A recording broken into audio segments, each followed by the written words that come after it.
Kasih karunia dan damai sejahtera Allah Bapa kita dan anaknya Tuhan Yesus Kristus menyertai saudara.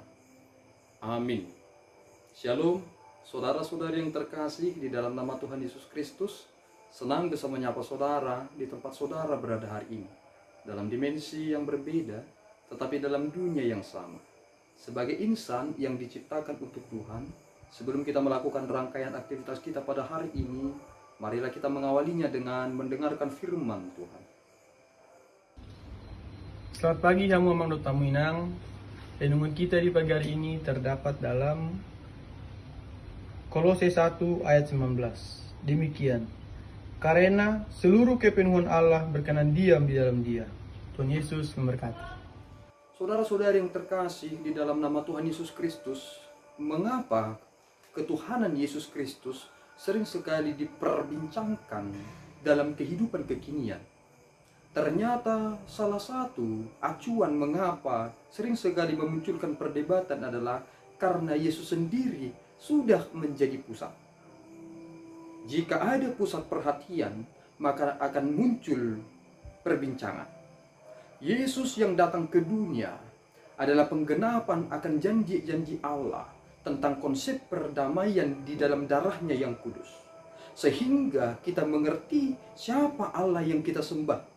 Barang siapa yang melihat Yesus Kristus dan menerimanya, Yesus berkata, barang siapa menerima anak, dia menerima Bapa. Tetapi barang siapa yang menolak Bapa, dia juga akan menolak si anak. Oleh karena itu, saudaraku yang terkasih, perlu sekali mengerti pemahaman yang sangat mendalam ini.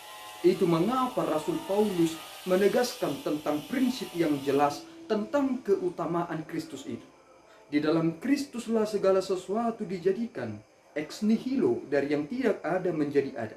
Bahkan dalam kerajaan, konsep kerajaan itu dibangun di dalam Dia sendiri. Sehingga tidak ada satupun yang ada tanpa Dia. Itulah yang dikatakan dalam Yohanes 1 ayat 1. Segala sesuatu dijadikan di dalam Dia, dan tanpa Dia tidak ada sesuatu apapun yang jadi tanpa Dia.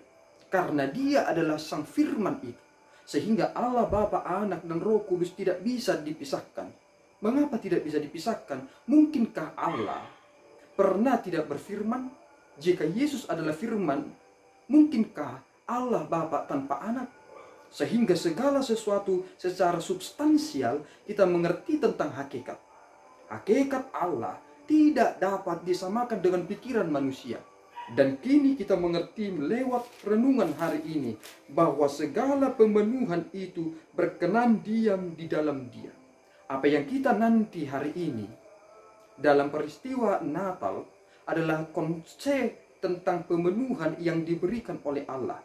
Sehingga lewat anak yang lahir itu, yang Dia harus menempuh kehidupan yang begitu hina itu, adalah janji Allah untuk mengangkat derajat kita. Dan kini penantian kita adalah tentang kedatangannya dalam awan kemuliaannya. Dan kita sedang menyongsong Dia yang akan datang itu bukan lagi tentang kelahirannya. Dan di dalam Dialah berpusat segala sesuatunya. Jika tolok ukur iman adalah Yesus Kristus, mengapa kita harus menolak Dia? Dan jika tolok ukur iman adalah Yesus Kristus, mengapa kita mempermainkan iman kita kepada Yesus Kristus? Oleh karena itu, saudaraku, sukacita kita sekarang penuh di dalam Dia. Di dalam Kristuslah kita bersukacita, meskipun kita sedang bersusah payah. Tidak akan pernah Yesus meninggalkan kita, karena kita adalah gerejanya, kita adalah tubuhnya, dan Dia adalah kepala. Yesus adalah kepala gereja, sehingga prinsip pelayanan gereja sebagai gereja yang dinamis harus memuliakan Dia. Jangan pernah berjalan tanpa kepala, karena kepala adalah pusat yang menggerakkan segala organ. Dan Yesus Kristuslah yang harus menjadi pemilik, karena Dia adalah tuan rumah, bukan diri kita. Sehingga muliakanlah Tuhan dalam pekerjaan saudara, karena Dia adalah kepala. Pemenuhan itu ada di dalam Kristus, maka pujilah Dia, bersorak-sorailah, karena Kristus berada bersama-sama dengan kita. Immanuel. Amin, kita berdoa. Ya Tuhan, kami bersyukur atas anugerah-Mu yang memelihara hidup kami. Terima kasih ya Tuhan atas pemenuhan yang Tuhan telah beri. Di dalam Kristus segala sesuatunya menjadi mungkin, yang mendamaikan kami kepadamu.